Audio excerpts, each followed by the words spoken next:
assume, but most people, and I'm sure I was this way as well, we start a business and we want to be Taylor Swift.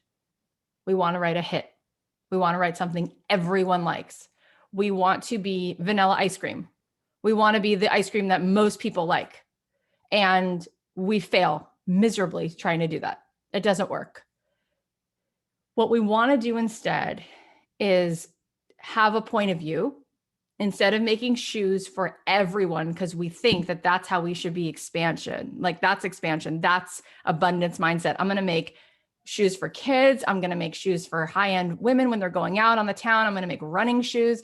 That is the best way to fail at your business. That is the best way to fail. A better way to win is to say, I only make shoes for runners. This is an example that Pat Flynn said the other day.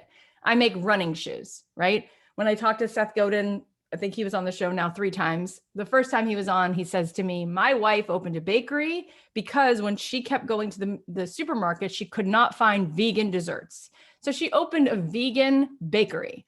And one day, very early on in the process, one of our friends, so an acquaintance of a friend, came to the shop and said, I'm having this huge wedding. I love the things that you make, but could you make it not vegan? Because I think it would taste even better and we're not vegan. And it was a wedding cake and it was going to be for the wedding and for the brunch for the wedding and all this stuff.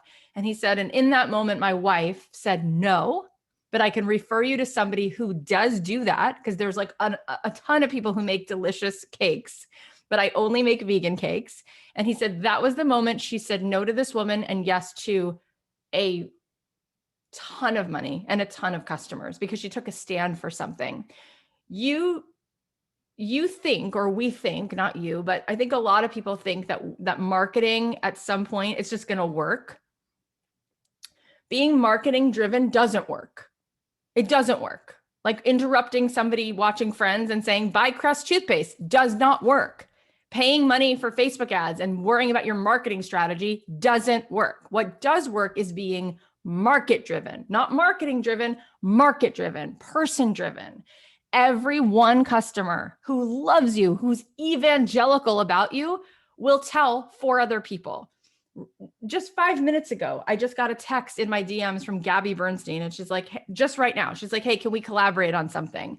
All of the time, I'm being reached out to by these huge people who are like, I want to do something with you. Why? Why do you want to do something with me? You can work with anyone. They're like, I don't know. Your audience is hot. It's amazing. It's like everyone is like, it's like I do something with you and I do something with a million other people, but I always hear that people hear about me through you. Like that's the person that keeps going. Why? Because they're evangelists. Now, here's what Melissa just said that I want you to get. You don't pick an avatar based on somebody's age. You don't pick an avatar based on someone's gender or their religion or their race. That doesn't work. That's, again, marketing. It doesn't help. People are driven not by any of those things. They're driven by their heart, by their emotion. So it doesn't matter if it's a woman who lives in Montana or a man who lives in Costa Rica. If you're selling dog food and for you, your dog, the dog food you're selling is to the people who their dog is a child. That is not a dog. That is their baby. And so it's organic and it's way more expensive than all the other dog food, but it's because you care so much about your dog and your dog deserves to have blah, blah, blah, blah, blah. Those are the people who are going to spend the money on that dog food because that story you tell them is their story. And when they walk through those aisles with their dog, that's how they want to feel. And they're going to pay an extra $8 for every pound of that because they want to walk around in that identity. My dog is my child. How dare you feed me something that's cheap? That's not my dog. You don't get what a dog is. So the whole marketing, you know what I would do if I was in that person's shoes? I'd make a podcast all about the people who their dogs, they give them real names like Charlie or Becky or whatever, and they cry their eyes out when they pass, and they have groups for people who lose an animal because it's a real thing, right? Like you put yourself in this person's shoes emotionally. Why did I call the podcast Don't Keep Your Day Job? Because I'm a creative person who was told to quit, to don't quit your day job, right? So it wasn't about like, of course I could have done a show on purpose. I could have called it the Purpose and Life Show. I could have just called it Business by Kathy Heller. Who is that for? It's for no one. It's for no one. It has nothing, and there's nothing at stake. But if it's for people who've been told their whole life, I know you love to doodle, get over yourself. I know that you don't fit in the family. It's because you're weird. Get on with the program. Those are my people. That's the person I want to talk to. I want to talk to the person who's like, I don't want to get a job because I want to make money. Actually, I don't even care about that part.